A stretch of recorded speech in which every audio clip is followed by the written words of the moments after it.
Halo guys, selamat hari Minggu untuk kita semua. Senang sekali saya melayani kembali untuk bagiin sermon ke rekan-rekan youth.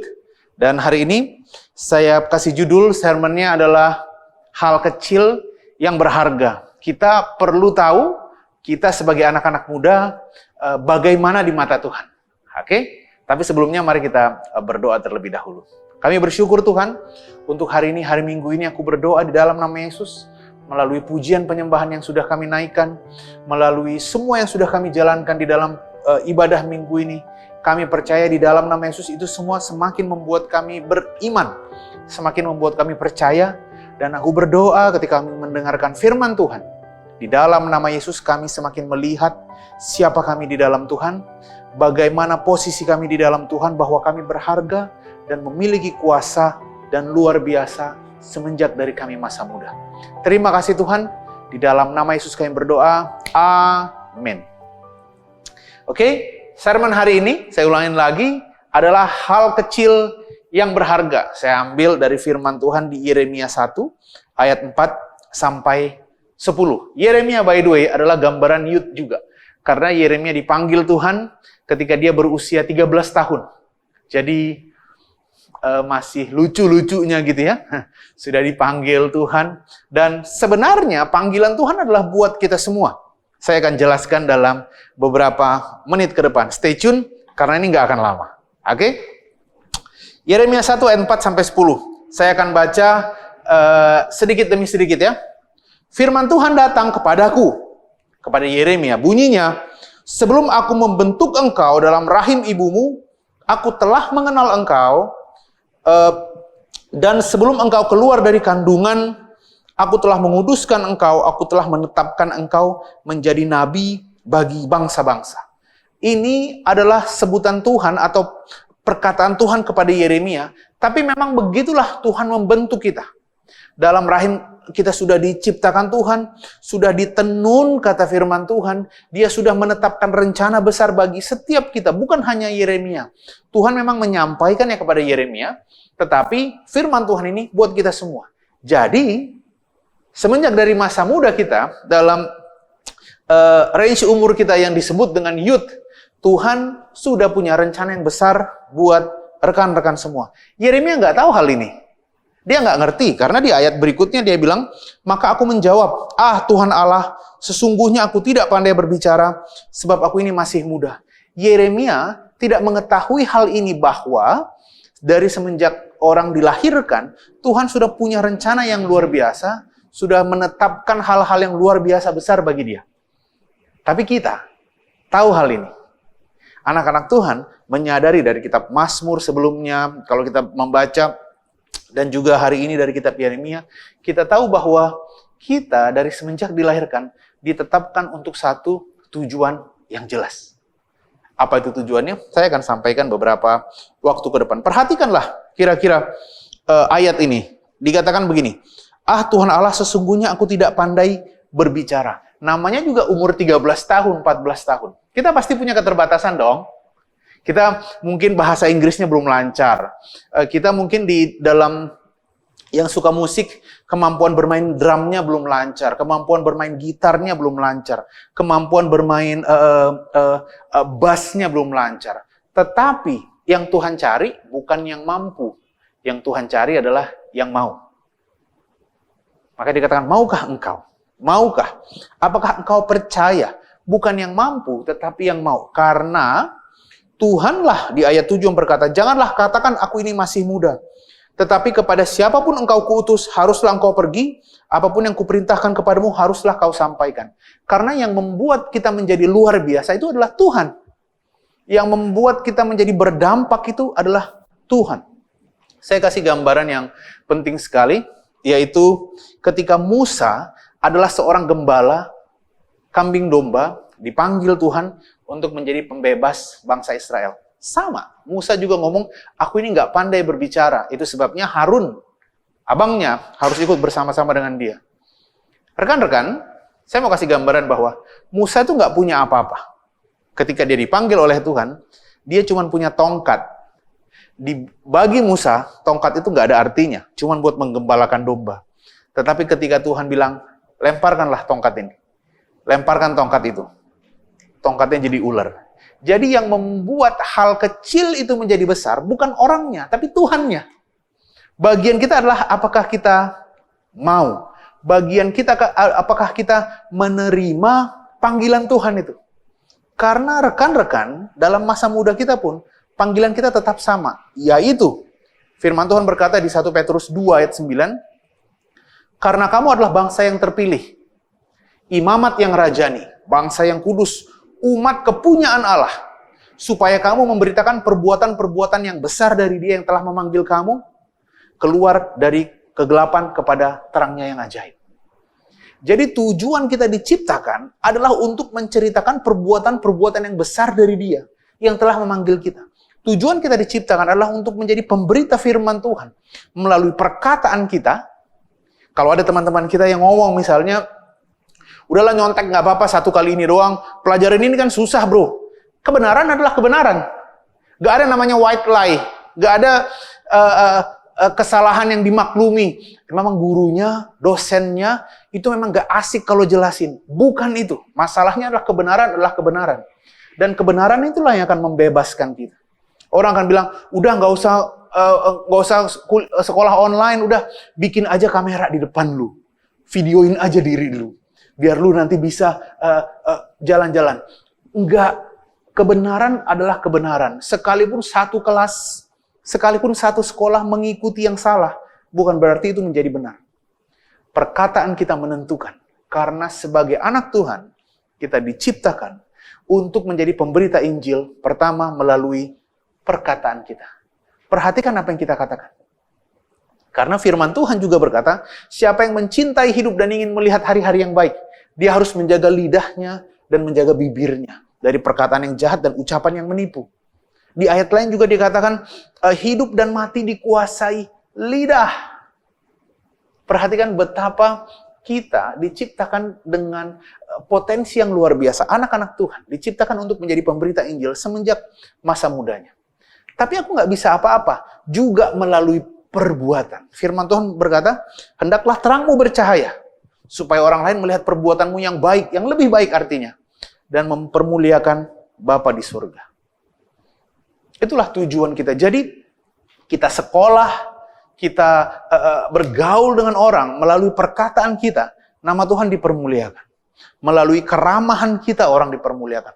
Melalui hal positif yang kita sampaikan, nama Tuhan dipermuliakan. Melalui pengharapan yang kita sampaikan, nama Tuhan dipermuliakan. Ketika kita berbicara dengan keluarga kita, dengan orang tua kita misalnya, dengan dosen kita, atau dengan orang yang lebih tua, kita perlu menjadi orang-orang yang memperkatakan hal yang benar. Karena untuk itulah kita diciptakan. Nggak gede mungkin. Mungkin itu bukan hal yang, tapi kan itu remeh, itu hal yang cere gitu ya. Itu hal yang cemen. No, memang Musa cuma punya hal yang cemen. Yaitu tongkatnya. Tapi bersama Tuhan, tongkat itu menjadi ular. Bahkan kemudian pada akhirnya membantu Musa dalam membebaskan bangsa Israel. Dengan tongkat itu laut dibelah. Dengan tongkat itu batu dipukul. Sehingga bangsa Israel sampai ke tanah Kanan. Memang itu adalah hal yang kecil. Tetapi bersama Tuhan, itu menjadi hal yang luar biasa. Satu kali, Tuhan ingin memberi makan 5.000 orang. Jadi ceritanya, Yesus berkhotbah ke desa-desa, dan kemudian dia berjalan gitu ya. Dan orang banyak mengikutinya, jumlahnya 5.000-an orang. Kalau Alkitab tulis 5.000, berarti 5.000 ya. Itu belum termasuk wanita dan anak-anak. Anggaplah wanitanya ada setengahnya 2.000, anak setengahnya 500. Berarti 7.500. Dan kemudian Yesus berkata kepada murid-muridnya, kasih mereka makan. Murid-muridnya yang udah gede-gede ini bilang begini, Tuhan, uang 200 dinar aja nggak cukup loh buat kasih mereka makan. Loh, kalau gitu apa yang harus kita lakukan? Kita suruh aja mereka pergi ke kampung, ke kota-kota desa-desa terdekat. Mereka cari makan sendiri. Yesus bilang, enggak. Apa yang ada padamu? Perhatikan ini. Ada seorang anak kecil yang membawa 5 roti dan 2 ikan. Saya akan bacakan ayatnya buat kita semua di Yohanes 6 ayatnya yang ke-9. Murid Tuhan berkata begini, di sini ada seorang anak yang mempunyai 5 roti jelai dan 2 ikan. Tetapi apakah artinya itu untuk orang sebanyak ini? 5 roti dan 2 ikan memberi makan 5.000 orang, 7.500 orang. Oke, Alkitab tulis 5.000. Ya udah 5.000 itu juga hal yang luar biasa sebenarnya. 5 roti dan 2 ikan. Itu saya makan sendiri aja saya belum kenyang gitu ya. Nah, 5 roti dan 2 ikan sisanya 12 bakul. Semua nganggap remeh hanya karena orang lain menganggap itu remeh dan gak berharga. Bukan berarti itu nggak berharga. Hanya karena terlihat kecil, bukan berarti itu adalah hal yang kecil. Karena bersama Tuhan, kita diberkati dengan luar biasa ketika melakukan hal-hal yang biasa. Daud diurapi menjadi raja. Perhatikan, ketika dia menggembalakan kambing domba. Gideon dipanggil Tuhan ketika dia melakukan kegiatan sehari-hari, mengirik gandum. Deborah dipanggil Tuhan, dipanggil Barak untuk mewakili bersama-sama untuk memerangi musuhnya ketika dia lagi duduk-duduk. Kalau kita lihat, banyak anak-anak Tuhan yang dipanggil ketika mereka melakukan hal-hal yang biasa. Seorang wanita di Sarfat mendapatkan panggilan yang luar biasa untuk memberi makan Elia. Ketika apa? Ketika dia sedang mencari kayu bakar. Jadi jangan kira bahwa aku harus melakukan hal yang besar supaya nama Tuhan dipermuliakan. No, kamu perlu melakukan supaya nama Tuhan dipermuliakan. Apakah itu hal kecil? No problem. Karena hal kecil di dalam Tuhan itu berharga. Saya cuma bisa ngomong kok. Ngomong Den. Saya cuma bisa bilang, enggak, saya enggak mau contek. Sebutkanlah tuh, maaf saya enggak mau mencontek. Orang-orang mulai bilang, waduh ini guru ini susah ya. Enggak bisa diajak ngomong. Mulai perkatakan. Enggak, guru ini bisa diajak ngomong. Karena kita tahu, tiada yang mustahil bagi orang percaya. Firman Tuhan bilang, janganlah kamu khawatir tentang apapun juga. Tetapi nyatakanlah segala keinginanmu kepada Tuhan dalam doa dan permohonan dengan ucapan syukur. Jangan menjadi orang yang khawatir. Kita mulai bilang, seandainya bokap gua. No, mulai ngomongin. Saya percaya, Papa saya diberkati. Saya memberkati pekerjaan orang tua saya. Tapi apakah artinya itu? Artinya adalah ketika saudara mulai berkata di dalam Tuhan. Perkataan saudara itu carries power. Gak ada yang gak berarti di dalam Tuhan. Rekan-rekan, semenjak dari masa muda kita perlu tahu bahwa kita adalah orang-orang yang luar biasa. Firman Tuhan berkata begini. Saya bacakan buat rekan-rekan di Ratapan 3 ayat yang ke-7. Adalah baik bagi seorang muda atau seorang pria dituliskan begitu ya, memikul kuk pada masa mudanya. Dari kecil kita sudah tahu bahwa kita mempunyai tanggung jawab. Mau itu kecil, mau itu besar, kita punya tanggung jawab. Saudara rekan-rekan nggak pernah hidup untuk dirimu sendiri. Dan ketika kita hidup dan mulai memikirkan orang lain, hey, itu adalah tujuan kita diciptakan. Menjadi saksi Tuhan. Jadi hari ini, jangan pernah anggap dirimu rendah. Perhatikan anak yang memberi makan 5 roti dan 2 ikan itu. Itu nggak ada artinya. Kalau buat orang, pasti diketawain. Kalau buat rekan-rekan, kita satu sekolah nih, mau acara study tour. Tapi ternyata nasi kotaknya basi. Dan kemudian saudara bilang, aku punya 4 roti nih. Roti sobek. Teman kamu bilang, gua sobek juga mulut lo gitu ya. Enggak ya. Cuman punya 4 roti sobek untuk 150 orang yang mau makan. Enggak ada artinya. Hei, bersama Tuhan, saudara ingat, 5 roti dan 2 ikan. Itu berharga untuk kasih makan 5.000 orang. Dan sisanya ada 12 bakul. Siapa yang membuat itu terjadi? Siapa yang mau, istilahnya quote unquote ya, membantu Tuhan dalam penyediaan 5.000 nasi kotak itu? Jawabannya adalah seorang anak kecil. Seorang youth. Jadi jangan pernah anggap apa yang kita lakukan itu kecil. Di mata orang lain mungkin kecil. Di mata orang lain itu mungkin gak berharga. Tetapi tujuan kita bukan membuat orang lain impress. Tujuan kita jelas untuk menjadi saksi Kristus melalui perkataan kita, melalui perbuatan kita. Tujuan kita jelas untuk membuat nama Tuhan dipermuliakan. Di mana nama Tuhan dipermuliakan, di situ ada perubahan yang luar biasa terjadi. Orang yang keras hati berubah. Orang yang negatif menjadi positif. Orang yang suka mengeluh malah jadi suka memuji. Hari ini bikin satu ketetapan yang jelas. Mulai dengan omongan kita. No, seandainya orang tuaku seperti dia ya. No. Mulai ngomong, papaku diberkati. Usaha kami diberkati. Mulai bilang sama orang tuamu, "Pak, aku memberkati papa di kantor. Papa adalah orang yang luar biasa." Bilang, "Mama adalah orang yang berumur panjang." Ketika orang tua kita sakit, kasih tahu sama mereka, "Pak, asam urat papa sembuh di dalam nama Yesus." Sok tahu kamu? Gak apa-apa, biarin aja. Yang penting kamu sampaikan apa yang kamu bisa. Satu kali, Yesus share firman ke Nikodemus di Yohanes 3, kalau saya tidak salah. Jadi kemudian Yesus ngomong ke Nikodemus, dan Nikodemus pertama bertanya, bagaimana caranya orang diselamatkan? Yesus berkata, orang itu harus dilahirkan kembali. Nikodemus itu kayak ngejek, dia bilang begini, masa seorang yang sudah gede kayak saya, harus masuk ke rahim ibu, dan kemudian keluar lagi? Mungkin kalau saya tambahin dikit, sementara saya sendiri lebih gede dari ibu saya, nah gitu ya misalnya. Bagaimana saya bisa lahir kembali dalam kondisi udah gede? Dia rada-rada ngejek Yesus menurut saya nih ya. Ini terjemahan bebas ya. Kalaupun enggak, itu adalah tanda ketidakpercayaan dia. Masa orang yang sudah gede masuk lagi ke rahim ibunya? Kemudian, pergilah Nikodemus tanpa ada pertobatan. Apakah pemberitaan Injil Tuhan Yesus gagal? Tidak. Karena beberapa waktu kemudian, orang Farisi mau menangkap Yesus. Dan lihat, Nikodemus membela Yesus dengan berkata, apakah kita mau menangkap orang sebelum kita cari tahu masalahnya? Yang kedua, setelah Yesus mati, Nikodemus menjadi salah satu orang yang pertama menurunkan dia, atau melihat dia, dan kemudian meminyak Yesus dengan minyak penghormatan yang luar biasa. Nggak ada yang mustahil. Kita mungkin ngomongnya sedikit, Pak, Mama sudah sembuh. Benjolan di punggungnya sudah sembuh. Sakit rematiknya sudah sembuh. Kamu anak sok tahu.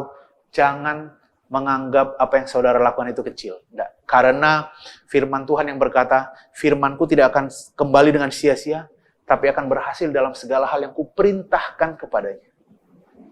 Jangan pernah anggap yang kamu lakukan itu kecil. Kalau kamu cuma bisa kasih persembahan 5.000, 10.000, jangan pernah anggap itu kecil. Kalau kamu cuma bisa kasih 2.000 bahkan, jangan pernah anggap itu kecil.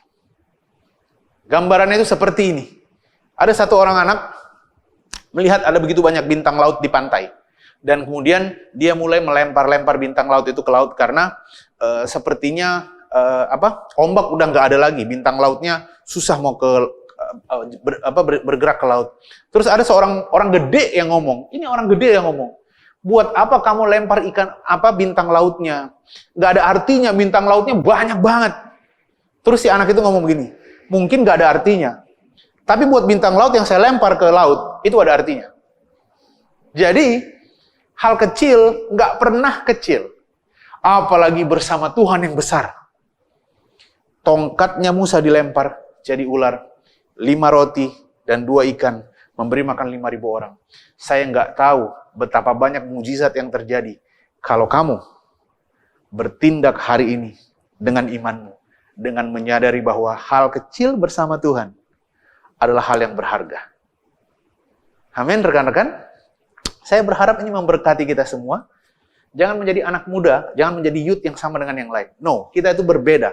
Kita itu adalah warga negara kerajaan Allah. Jangan menjadi mirip dengan warga negara kerajaan dunia. Orang di sini khawatir, mungkin dia melihat orang tuanya ngobrol tentang uang, terus dia, khawatir. Kenapa khawatir? Memang orang tua kamu yang punya uang di bank, tetapi berkat Tuhanlah yang menjadikan kita kaya. Susah payah nggak menambahinya. Ngomong itu ke orang tua. Pak, firman Tuhan hari ini bagus banget, Pak. Gitu ya. Promosiin saya dikit lah. Saya minta tolong ya. Bang Ben bilang bahwa berkat Tuhan yang menjadikan kaya. Kita nggak perlu khawatir, Pak. Kamu anak sok tahu. Ya juga sih Pak, nah, udah diam aja, nggak usah dilawan.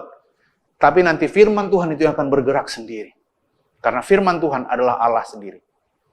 Ketika mama kita, papa kita jalannya agak nggak balance gitu ya, Pak, kakinya sembuh di dalam nama Yesus. Asam uratnya udah sembuh. Oleh bilur-bilurnya kita udah sembuh. Ini udah berapa puluh tahun ini penyakit keturunan, nggak apa-apa Pak. Oleh bilur-bilurnya udah sembuh.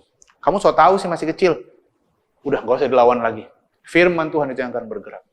Ketika orang tua kita mau pergi ke kantor, Tuhan memberkati ya Pak. Berkat Tuhan selalu bersama dengan Papa. Mantap di kantornya, Papa gue adalah orang yang berhikmat. Papa gue adalah orang yang pinter. Ada-ada aja kamu. Nggak apa-apa. Memang firman Tuhan yang mengatakannya. Jangan pernah anggap kecil apa yang kita lakukan. Kalau kita sekarang bisanya ngomonglah. Kalau kita sekarang bisa kasih sedikit, kasihlah. Kalau kita bisa cuma menelepon orang untuk datang ke persekutuan, teleponlah. Kalau orang kita cuma bisa kirim link atau bikin profil picture, atau apa itu namanya ya, buat di-share untuk persekutuan kita, lakukanlah itu. Karena di dalam Tuhan, nggak ada yang kecil. Kalau kita melakukan dengan kekuatan kita sendiri, itu jadi kecil. Tapi bersama Tuhan, itu luar biasa. Saya percaya ini memberkati kita semua. Saya percaya rekan-rekan mulai punya gambaran yang bagus mengenai betapa luar biasanya Anda sebagai youth. Amin. Mari kita berdoa. Kami bersyukur Tuhan, Kau ajaib. Kami berterima kasih hari ini untuk semua rekan-rekan yang mendengarkan firman Tuhan ini. Aku berdoa di dalam nama Yesus, kami menyadari betapa potensi kami luar biasa di dalam Tuhan. Bahwa hal kecil yang mungkin bisa kami lakukan, itu berdampak luar biasa bagi Tuhan. Bagi orang lain yang mendengarkannya, bagi orang lain yang menerima perbuatan baik itu. Kami percaya sama seperti tongkat Musa yang mudah untuk dihancurkan tetapi menjadi luar biasa ketika diberikan ke Tuhan. Sama seperti 5 roti dan 2 ikan yang gak ada artinya, tetapi bahkan bisa untuk memberi makan 5.000 orang. Demikian juga di dalam kami, kuasa Tuhan bekerja dengan luar biasa. Ketika kami mengucapkan hal yang kecil, itu berdampak bagi orang banyak. Ketika kami melakukan hal yang kecil, bahkan yang kami bisa, itu berdampak bagi orang banyak. Terima kasih Tuhan. Kami bersyukur Allah kami adalah Allah yang luar biasa, yang membuat hal kecil berharga karena Tuhan yang memberkatinya. Terima kasih Tuhan. Buat rekan-rekan yang saat ini sakit mah, atau yang saya berdoa buat rekan-rekan yang matanya minus, buat rekan-rekan yang polip, buat rekan-rekan yang punya sakit tangan yang nggak rata, kakinya nggak rata, pegang bagian yang sakit. Rekan-rekan, firman Tuhan berkata tiada yang mustahil bagi orang yang percaya. Dan oleh bilur-bilurnya kamu sudah sembuh. Terimalah kesembuhan Tuhan saat ini untuk matamu, untuk semua rekan-rekan yang punya sakit kepala, migrain di dalam nama Yesus. Sembuh dan tidak datang lagi dalam nama Yesus. Untuk penyakit alergi di dalam nama Yesus. Sembuh, kamu bisa makan makanan yang tadinya kamu gak bisa makan, udang dan segala macamnya. Karena kesembuhan adalah bagianmu. Penyakit mah, sinusitis, polip di dalam nama Yesus sembuh. Karena penyakit kami sudah ditanggung oleh Yesus. Imani ini, percaya ini, supaya kamu bisa bertindak sesuai dengan imanmu. Aku juga berdoa buat rekan-rekan youth yang berada dalam pergumulan masalah yang besar, mungkin gak puas dengan kampusnya, gak puas dengan sekolahnya, punya masalah dengan guru dan dosennya, punya masalah dengan hubungannya dengan orang tuanya. Di dalam nama Yesus, firman Tuhan berkata, apa saja yang kamu ingin orang lain perbuat kepadamu, perbuatlah terlebih dahulu kepada mereka. Berdoalah buat gurumu, buat dosenmu. Perkatakan yang baik. Jangan kamu khawatir. Jangan kamu takut, karena kamu akan melihat perubahan. Perkataanmu mengandung kuasa yang luar biasa. Aku juga berdoa buat rekan-rekan yang saat ini masih khawatir, saudara kesepian, saudara nggak tahu aku ini mau kemana. Apakah aku diselamatkan atau tidak? Apakah aku ini akan masuk surga atau tidak? Apakah aku ini menerima mujizat atau tidak? Apakah aku ini orang yang dikasihi oleh Tuhan? Rekan-rekan, kamu perlu keselamatan. Kita diselamatkan satu kali untuk selamanya. Firman Tuhan berkata, karena dengan hati orang percaya dan dibenarkan, dengan mulut orang mengaku dan diselamatkan. Jadi mari hari ini ikuti doa saya. Tuhan Yesus, aku menerima Engkau sebagai Tuhan dan Juru Selamat. Engkau adalah Rajaku yang bertahta di hatiku. Aku percaya keselamatan adalah bagianku hari ini. Sampai selamanya. Semua janji dan berkat Tuhan adalah bagianku. Bahkan ketika aku mati nanti, aku masuk surga bersama-sama dengan Kristus. Terima kasih Tuhan. Terima kasih Bapa, Engkau ajaib. Engkau luar biasa. Kau adalah Tuhan yang ajaib untuk setiap anak-anak muda. Karena kami menyadari bahwa Engkau berkuasa atas kami. Engkau menaruhkan kuasa atas kami. Sehingga dalam masa muda kami pun, kami punya kemampuan dan potensi untuk melakukan hal-hal yang luar biasa. Karena Tuhan bersama dengan kami. Terima kasih Tuhan. Terimalah berkat Tuhan. Tuhan menjaga dan melindungi Engkau. Ia menyinari Engkau dengan wajahnya dan memberikan Engkau kasih karunia. Tuhan menghadapkan wajahnya kepadamu. Dia tidak pernah berpaling dari Engkau. Dia selalu ada di sana. Menunggu Engkau untuk ngobrol dengan Dia. Dan memberkati Engkau. Terima kasih Tuhan. Sadarilah bahwa apa saja yang Engkau lakukan di dalam Dia berhasil dan beruntung. Di dalam nama Yesus kami berdoa. Amin. Selamat hari Minggu untuk kita semua. Saya berharap rekan-rekan share linknya, berikan ke rekan-rekan yang lain. Kalau hanya itu yang kamu bisa, lakukan itu. Karena itu juga tindakan yang berdampak buat orang lain. Kita nggak tahu anak-anak di sana berbeban berat dan susah, ketakutan melihat kampusnya, dia merasa kampusnya nggak punya masa depan. No problem. Share link ini supaya orang-orang lain di luar sana juga diberkati.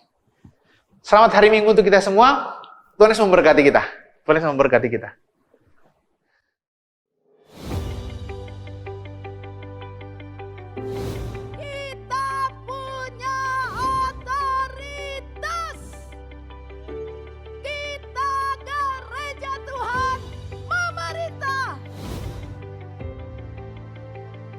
Tahun mujizat Tuhan, tahun miracle Tuhan, tahun kuasa Tuhan dinyatakan, God's Kingdom Authority dinyatakan. Saya ingin ajak kita semua, saudaraku, jangan terintimidasi dengan situasi, tapi kita bangkit, saudaraku.